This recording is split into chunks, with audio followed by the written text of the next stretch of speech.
Hello, everyone, and welcome back to this 17th episode of Brilliancies with Mikhail.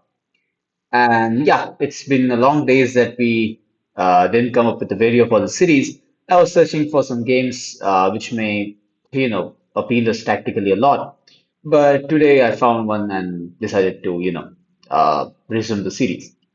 Now, today the game that we are going to analyze is played between Mikhail Tal and Istvan Bilic in the Amsterdam Interzonal 1964. And I chose this game to kind of resume this series because this is a quite interesting game again, completely adhering to the playing style of Mikhail Tal. And that is why I felt that this game is a perfect thing that can make us remember how Tal plays.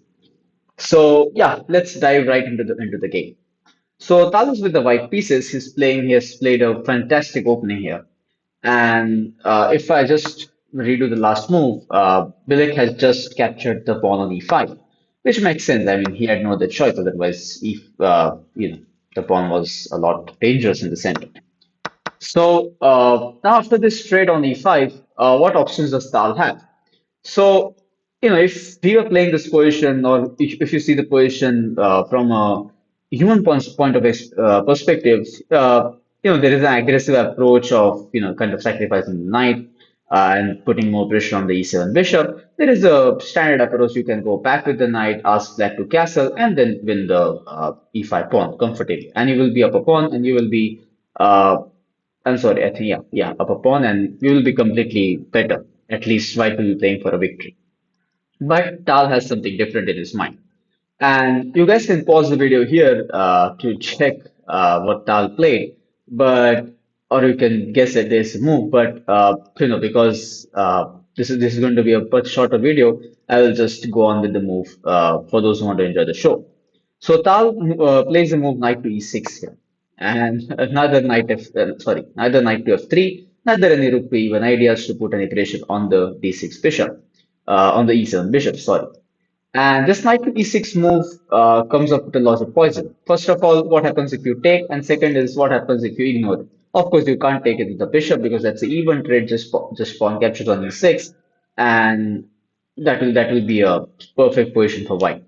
So, of course, in the game, Bilek didn't capture the knight. He played queen to d6. But let's see what Tal has in his mind if f captures on e6 is played. And this is certainly very interesting. So Tal would play queen to h5 with a check. That's the most obvious move. If you step in the d file, the pawn captures, makes a discovered check, and that's going to be game over. So the only move that you can consider is maybe king to f8. But then the move pawn captures on e6 is actually the most fatal point. And what do you do here? This bishop has to move, otherwise the queen will not be able to defend the f7 square. And if you move the bishop to f6 or anywhere else, there is a very nice move that Tal has. So for example, if bishop to f6 is played, Tal is going to play rook to d7. And this is going to be the end. I mean, now queen to f7 is coming. This is a nice interposing tactic, cutting off the queen's defense to f7 square. And if you capture with the bishop, your bishop blocks the queen's access to f7 square. So queen f7 is a nice little checkmate. So you can't even play that. So, of course, that means that you can't allow this thing. That means that you can't take the knight. Again, variation of queen to d8 can be easily demonstrated after pawn captures. Uh, I mean, this is game over. You have to play something like this, and then you can practically double up, or even you can sacrifice your rook. Like rook captures, queen captures, rook to d1, and this is game over. Even if you have this, there is this queen to d1 with a check, and it's practically there is no way that Bilek is going to survive this attack. So yeah, what else can Bilek play? Of course, the only move that he actually played in the game. So he played the move queen to d6, and now you guys can pause the video and think of a plan that Tal can take into consideration here and try to win the game. So you guys can pause the video for Tal's next move.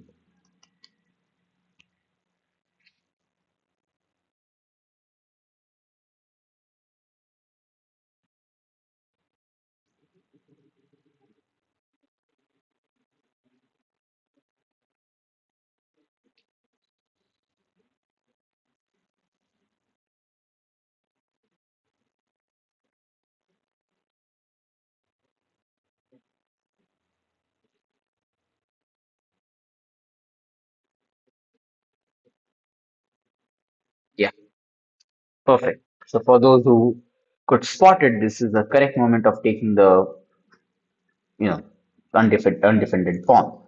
You can play rook to f1 or something like that because it also is good at a long run, but Tal chooses to go for the most simplest approach. You have knight captures on g7 with a check, king to f8, and knight back to e6 with a check.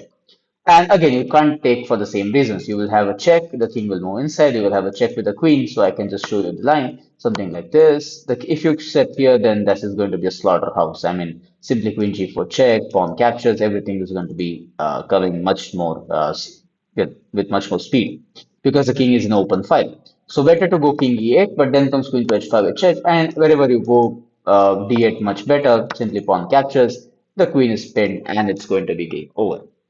There's no way that black can survive here. So yeah, again, you can't take the knight, and if you go to the g file, it will be a much similar story. I mean, just queen check would be sufficient, and there are tons of winning moves. There is queen h5, there is rook hf1. Everything is completely winning. The only fact being that this knight appears to be hanging is not actually hanging because of the threat of recaptures on e6. So king back to e8 by Bilek, and now Tal comes up with a very nice idea. So again, you guys can pause the video and I mean, I will just give you some time, like 30 seconds or so. Perfect. Yeah. So if it's not coming with queen to h5 and rook to f1, you have to swap the orders. So because the king has moved, now comes rook h to f1. So this is called a preparatory move. Sometimes it's much easier to find moves in a attacking variation because you just have to swap the orders. If he would have taken, I would have gone with queen h5. And if he has not taken, I will first go with rook h1. This is certainly not a bad move because it is one of the attacking moves that I have been considering since a while. So rook h1 played by Tal. And again, what do? You can't capture for the reasons. So, I mean, Bilek just tries his last chance. He plays bishop to g5 with a check. And I mean, knight capture on g5 is also winning for Tal because there are not much black pieces defending the king. But Tal says, well, I'm not going to exchange my 10-point knight for this mere 1.5 point bishop. This is not even 3-point bishop because it is doing nothing. So king to b1. And now, so Tal avoids the trade and Bilek plays b5. He says, well, okay, if I can't defend, the best way is to counter attack. So what do you do here? Well, Tal could come back, but Tal plays first come first is attacking. So queen to h5. The first principle is always to attack. So threatening a checkmate because the king can't escape on the d8 square. And what do you do here as Bilek? Well, there is not much that you can do to defend this. You can play queen e7, but the pawn to d7 is a huge threat. So basically, you can't move the queen and defend the pawn. So bishop to f4, trying to defend it this way, but now Tal comes back to bishop with bishop to b3, and he's basically asking a question to Bilek that you cannot take because the pawn is pinned. And if you do anything, pawn to g3 is just completely winning me a piece. So what do you do here?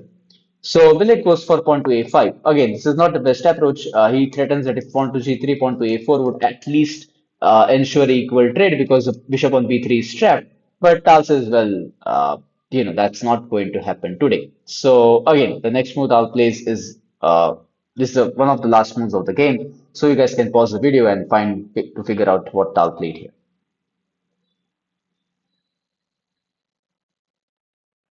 Yeah, so congratulations for those who could figure out nicely. And for those who want to enjoy the show, Tal plays knight to c7 check, now sacrificing a knight. And there's no point not capturing it. I mean, if you don't capture, it's completely Tal's rule here. After knight b5, there is not even a4 because of bishop c4. For example, something like king here and knight captures on b5, this would be I mean, this is not a playable position. Although you have a bishop pair, but you're down too many pawns. I mean, this is one, two, 3 pawns down, I think. Yeah, right? No, 2 pawns down. So it's too much. It's basically nothing. And this pawn is pawns a pawn, so that's not even a simple pawn. It's going to be a queen. So, rather than playing this position, Bilek decided to accept the sacrifice. Queen captures on c7, and now Tal plays the last move of the game. He plays pawn to d6, cutting off the queen's defense to the e5 square. And why I'm saying this because the queen is bounded to the not bounded, sorry, binded to the seventh rank because of the queen f7 checkmate threat.